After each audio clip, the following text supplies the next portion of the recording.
ನನ್ನ ಹೆಸರು ಅಶ್ವಿನಿ ಪ್ರಭೈ ನೋರ್ಮಠ್. ನಾನು ಇಂದು ಮಾನವನ ಹೃದಯದ ಬಗ್ಗೆ ವಿವರಣೆ ಮಾಡುತ್ತಿದ್ದೇನೆ. ಮೊದಲಿಗೆ ಯಾವ ಯಾವ ಭಾಗಗಳಿಗೆ ಏನೆನ್ನುತ್ತಾರೆ ಎಂಬುದನ್ನು ತಿಳಿದುಕೊಳ್ಳೋಣ. ಮೊದಲಿಗೆ ಈ ಭಾಗವನ್ನು ಅಯೋರ್ಟ ಮಹಾಅಪಧಮನಿ ಎನ್ನುವರು. ಈ ಭಾಗವನ್ನು ಪಲ್ಮನರಿ ಆರ್ಟರಿ ಪುಪ್ಪಸಕ ಅಪಧಮನಿ ಎನ್ನುವರು.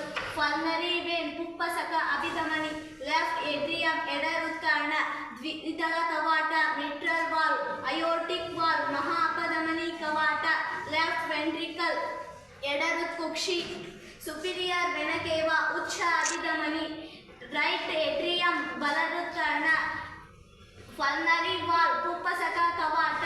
ತ್ರಿಕಸ್ಪಿಡ್ ವಾಲ್ವ್ ತ್ರಿದಳ ಕವಾಟ. ಇನ್ಫೀರಿಯರ್ ವೆನಕೇವ ನೀಚ ಅಭಿಧಮನಿ. ರೈಟ್ ವೆಂಟ್ರಿಕಲ್ ಬಲ ಹೃತ್ಕುಕ್ಷಿ. ನಾವು ಮೇಲ್ಭಾಗದ ಹೃದಯವನ್ನು ಏಟ್ರಿಯಂ ಅಥವಾ ಹೃತ್ಕುಕ್ಷಿ ಭಾಗ ಎನ್ನುತ್ತೇವೆ. ಕೆಳಭಾಗದ ಹೃದಯವನ್ನು ವೆಂಟ್ರಿಕಲ್ ಅಥವಾ ಹೃತ್ಕರ್ಣ ಭಾಗ ಎನ್ನುತ್ತೇವೆ.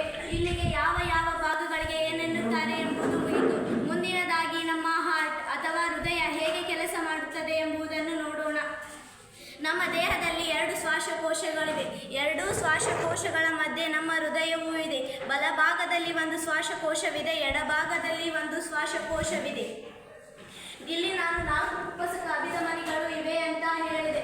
ಇವು ಏಕೆ 4 ಇವೆ ಎಂದರೆ ಬಲಭಾಗದ ಶ್ವಾಸಕೋಶಕ್ಕೆ 2 ಪುಪ್ಪಸಕ ಅಭಿಧಮನಿಗಳು ಇವೆ, ಎಡಭಾಗದ ಶ್ವಾಸಕೋಶಕ್ಕೆ 2 ಪುಪ್ಪಸಕ ಅಭಿಧಮನಿಗಳು ಇವೆ.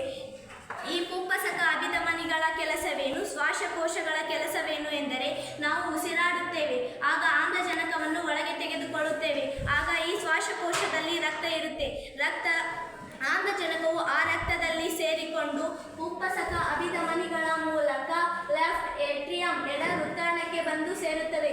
ಇಲ್ಲಿ ಒಂದು ವಾಲ್ವ್ ಇದೆ, ಮಿಟ್ರಲ್ ವಾಲ್ವ್, ದ್ವಿದಳ ಕವಾಟ ಎಂದು ಕರೆಯುತ್ತೇವೆ. ಇದು ಏನು ಮಾಡುತ್ತೆ ಎಂದರೆ ನಿಮ್ಮ ಹೃದಯದಲ್ಲಿ ನೀವು ಲಬ್ ಡಬ್ ಎಂಬ ಶಬ್ದವನ್ನು ಕೇಳಿರಬಹುದು. ಲಬ್ ಎಂಬ ಸೌಂಡ್ ಬರೋದು ಈ ದ್ವಿದಳ ಕವಾಟದಿಂದ. ಲಬ್ ಎಂಬುದು ಜೋರಾದ ಶಬ್ದ, ಡಬ್ ಎಂಬುದು ನಿಧಾನವಾದ ಶಬ್ದ. ಈ ಮಿಟ್ರಲ್ ವಾಲ್ವ್ ಎಂದು ಕರೆಯುತ್ತೇವೆ. ಇದು ಓಪನ್ ಆಗುತ್ತೆ. ಓಪನ್ ಆದಾಗ ಶ್ವಾಸಕೋಶಗಳಿಂದ ಬಂದಂತಹ ಆಕ್ಸಿಜನ್ ಸಹಿತ ರಕ್ತವು ಎಡ ಹೃತ್ಕರ್ಣದಲ್ಲಿ ಸಂಗ್ರಹವಾಗಿರುತ್ತದೆ. ಆಗ ಆ ಹೃತ್ಕರ್ಣವು ಕೆಳಗೆ ನುಗ್ಗುತ್ತೆ. ಅಲ್ಲಿಂದ ಲೆಫ್ಟ್ ವೆಂಟ್ರಿಕಲ್ ಎಡ ಹೃತ್ಕುಕ್ಷಿಗೆ ಬಂದು ಸೇರುತ್ತದೆ. ಇಲ್ಲಿ ಮತ್ತೊಂದು ಕವಾಟ ಇದೆ, ಅಯೋರ್ಟಿಕ್ ವಾಲ್ವ್ ಮಹಾಅಪಧಮನಿ ಕವಾಟ. ಇದು ಮಹಾಅಪಧಮನಿಯ ಒಂದು ವಾಲ್ವ್ ಎಡ ಹೃತ್ಕುಕ್ಷಿಗೆ ಕನೆಕ್ಟ್ ಆಗಿರುತ್ತೆ. ಈ ಮಹಾಅಪಧಮನಿ ಕವಾಟದ ಮೂಲಕ ಅಯೋರ್ಟ ಮಹಾಅಪಧಮನಿಗೆ ಸೇರಿ ಈ 3 ಬಾಗಿಲುಗಳ ಮೂಲಕ ದೇಹದ ಬೇರೆ ಭಾಗಗಳಿಗೆ ಆಕ್ಸಿಜನ್ ಸಹಿತ ರಕ್ತವನ್ನು ಪಂಪು ಮಾಡುತ್ತದೆ. ಇದು ನಮ್ಮ ಎಡಭಾಗದ ಹೃದಯದ ಕಾರ್ಯ. ನಮ್ಮ ದೇಹದಲ್ಲಿ ಇರುವಂತಹ ಕಾರ್ಬನ್ ಡೈಆಕ್ಸೈಡ್ ಬಲಭಾಗದ ಶ್ವಾಸಕೋಶದಲ್ಲಿರುವಂತಹ ರಕ್ತದಲ್ಲಿ ಸೇರಿಕೊಂಡು ಸುಪೀರಿಯರ್ ವೆನಕೇವ ಉಚ್ಚ ಅಭಿಧಮನಿ ಮತ್ತು ಇನ್ಫೀರಿಯರ್ ವೆನಕೇವ ನೀಚ ಅಭಿಧಮನಿಗಳ ಮೂಲಕ ಬರುತ್ತದೆ. ಹೇಗೆ ಬರುತ್ತದೆ ಎಂದರೆ ನಮ್ಮ ದೇಹದ ಮೇಲ್ಭಾಗದ ರಕ್ತವನ್ನು ಉಚ್ಚ ಅಭಿಧಮನಿಯು ತೆಗೆದುಕೊಂಡು ಬರುತ್ತದೆ, ಕೆಳಭಾಗದ ರಕ್ತವನ್ನು ನೀಚ ಅಭಿಧಮನಿಯು ತೆಗೆದುಕೊಂಡು ಬರುತ್ತದೆ. ಇವೆರಡೂ ತೆಗೆದುಕೊಂಡು ಬಂದಂತಹ ರಕ್ತವು ರೈಟ್ ಏಟ್ರಿಯಂ ಬಲ ಹೃತ್ಕರ್ಣದಲ್ಲಿ ಬಂದು ಸಂಗ್ರಹವಾಗುತ್ತದೆ.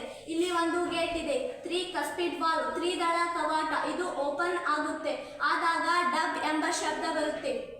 ಇಲ್ಲಿಂದ ರೈಟ್ ವೆಂಟ್ರಿಕಲ್ ಬಲ ಹೃತ್ಕುಕ್ಷಿಗೆ ಬಂದು ಸೇರುತ್ತೆ. ಇಲ್ಲಿ ಮತ್ತೊಂದು ಕವಾಟವಿದೆ, ಪಲ್ಮನರಿ ವಾಲ್ವ್. ಇದು ಪುಪ್ಪಸಕ ಅಪಧಮನಿಯ ಒಂದು ವಾಲ್ವ್, ಬಲ ಹೃತ್ಕುಕ್ಷಿಗೆ ಕನೆಕ್ಟ್ ಆಗಿರುತ್ತೆ.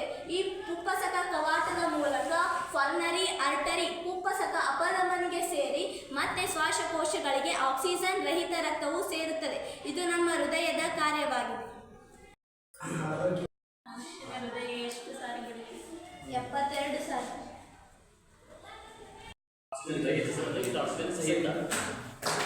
ಈಗ ರಕ್ತವನ್ನ ಹೃದಯದಿಂದ ಹೊರ ಹಾಕ್ತಕ್ಕಂತಹ ಭಾಗಗಳು ಪುಪ್ಪಸಕ ಅಪಧಮನಿ ಮತ್ತು ಮಹಾಅಪಧಮನಿ. ಇಂಗ್ಲಿಷ್ ಒಳಗೆ ಏನಂತಾರೆ? ಮಹಾಅಪಧಮನಿ ಅಯೋರ್ಟ, ಪುಪ್ಪಸಕ ಅಪಧಮನಿ ಪಲ್ಮನರಿ ಆರ್ಟರಿ. ಶ್ವಾಸಕೋಶದ 2, ಒಂದು ಬಲ ಶ್ವಾಸಕೋಶ, ಎಡ ಶ್ವಾಸಕೋಶ. ಹೃದಯದ ಭಾಗ ಯಾವ ಶ್ವಾಸಕೋಶದಲ್ಲಿ ಹೆಚ್ಚಿತವಾಗಿದೆ? ಎಡ ಶ್ವಾಸಕೋಶ. ಶ್ವಾಸಕೋಶ ಮಧ್ಯದಲ್ಲಿ ಕಾರ್ಬನ್ ಡೈಆಕ್ಸೈಡ್ ಆಕ್ಸಿಜನ್ ರಹಿತ ಬರುತ್ತಾ ಸರ್?